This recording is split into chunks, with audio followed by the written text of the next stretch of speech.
दोस्तों, ब्यूटीफुल हिंदी कहानी में आपका स्वागत है। आज की कहानी है शादी। इस कहानी के सभी पात्र और घटनाएं काल्पनिक हैं। ये कहानी आपके मनोरंजन के लिए लिखी गई है। अगर ये कहानी आपको अच्छी लगे तो लाइक करें, शेयर करें। चैनल पर पहली बार हैं तो प्लीज़ मेरे चैनल को सब्सक्राइब करें।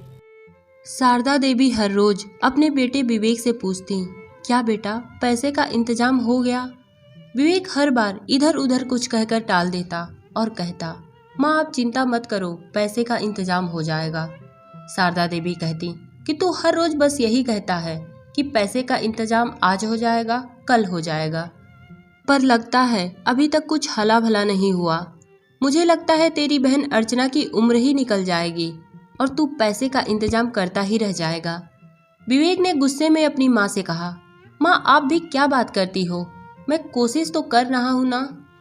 मैं हर रोज अपने फैक्ट्री के मालिक से लोन लेने की बात करता हूँ, पर वो सही जवाब ही नहीं देते। वो कहते हैं कि तुम काम पर ध्यान दो, जल्दी पैसे का इंतजाम हो जाएगा, बस यही कहकर टाल देते। तो इसमें मेरी क्या गलती है? शारदा देवी ने कहा, बेटा तू सच बोल रहा है, पर मैं भी मजबूर हूँ।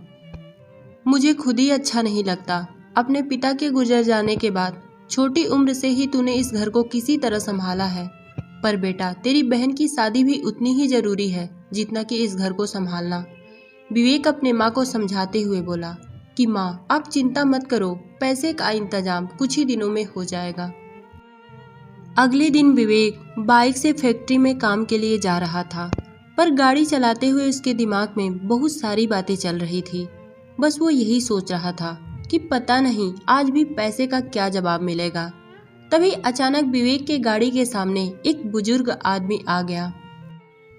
विवेक ने उस बुजुर्ग आदमी को बहुत बचाने की कोशिश की, पर वो आदमी बहुत ही बुजुर्ग था। गाड़ी का थोड़ा सा टक्कर लगने की वजह से वो सड़क पर नीचे गिर गया और विवेक के गाड़ी के नीचे आने की वजह से उस आदमी का एक्सीडेंट हो गया और मौके पर ही उस आदमी की मौत हो गई। जहाँ पर उस आदमी का एक्सीडेंट हुआ था वो रास्ता बहुत ही सुनसान था। विवेक बहुत ज़्यादा डर गया।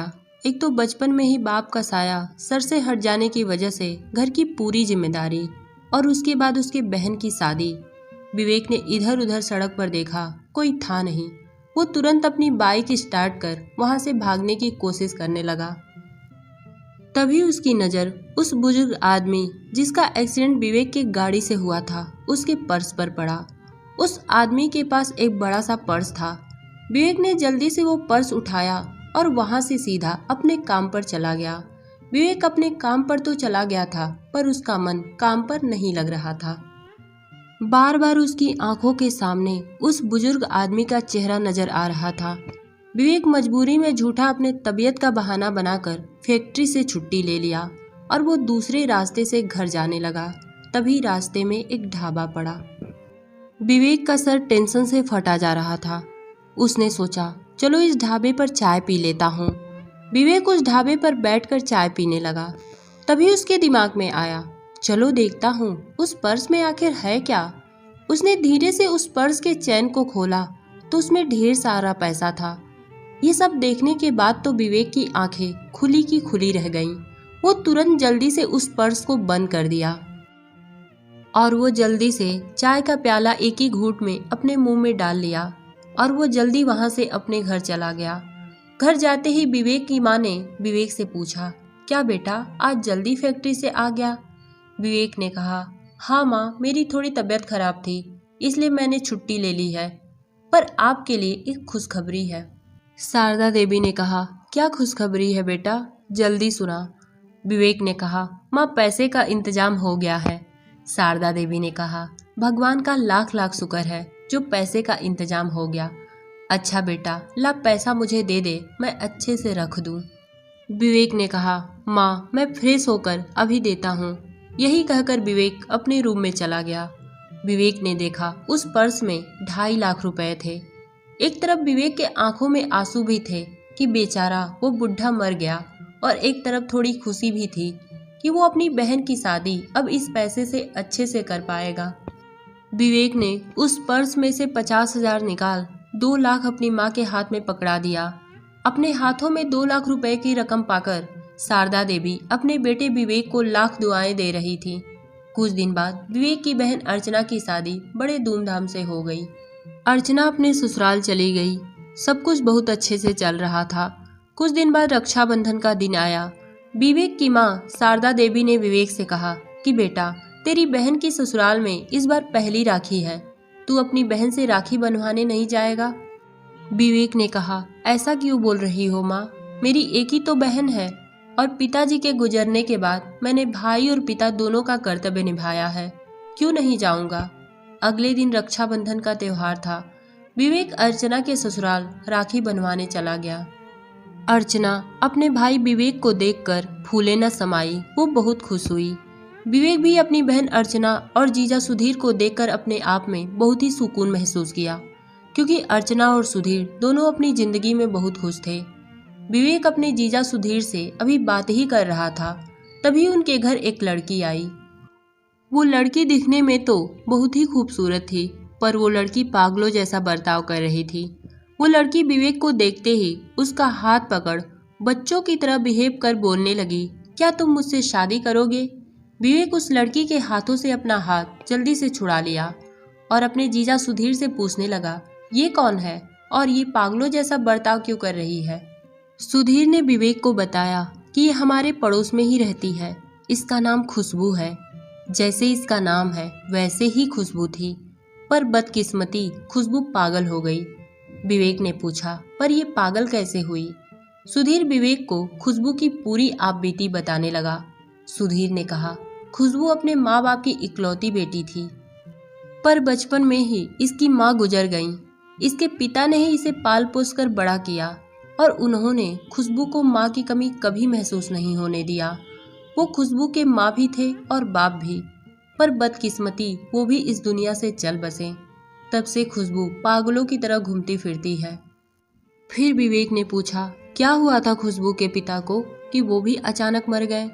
सुधीर ने बताया, खुशबू के पिता खुशबू की शादी बड़े धूमधाम से करना चाहते थे और करने भी वाले थे। उन्होंने खुशबू की शादी बहुत ही अच्छे घर में तय की थी। दोनों घरों में शादियों की तैयारी चल रही थी।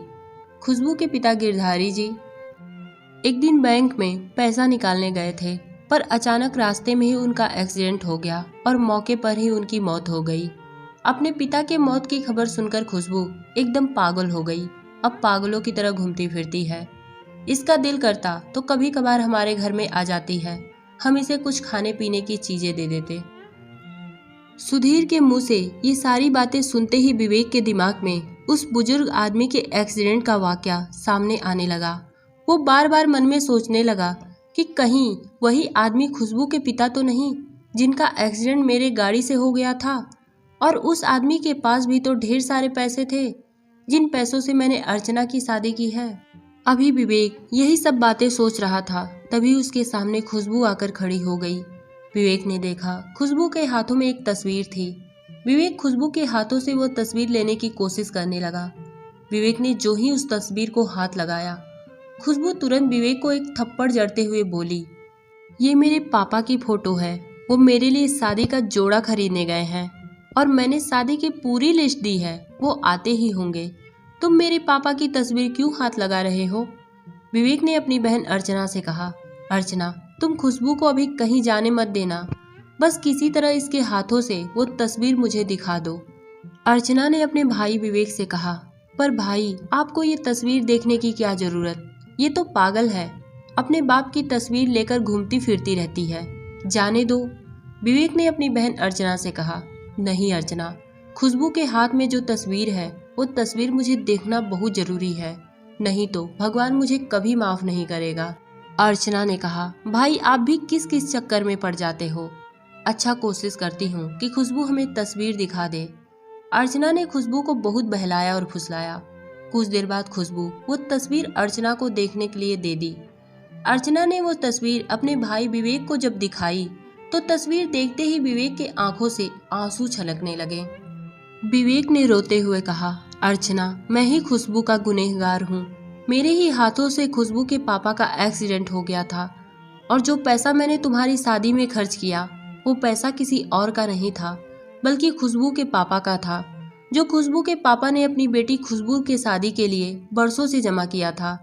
विवेक ने अपनी बहन अर्चना को वो सब कुछ बताया जो उस दिन उसके साथ हुआ था। ये सब सुनकर अर्चना भी रोने लगी और बोली, भाई हम दोनों खुशबू के गुनहगार हैं।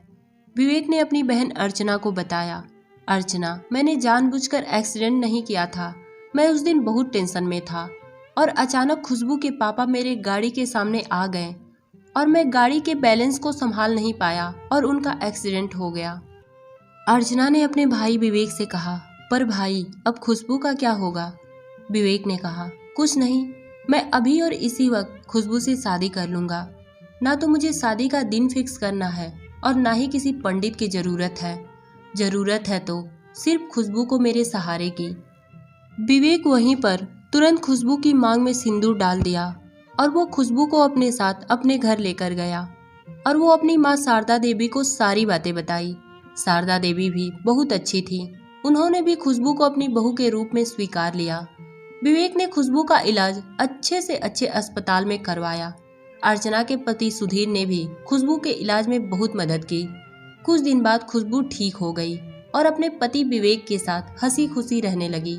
तो दोस्तों, ये कहानी आपको कैसी लगी कमेंट में बताइएगा। धन्यवाद।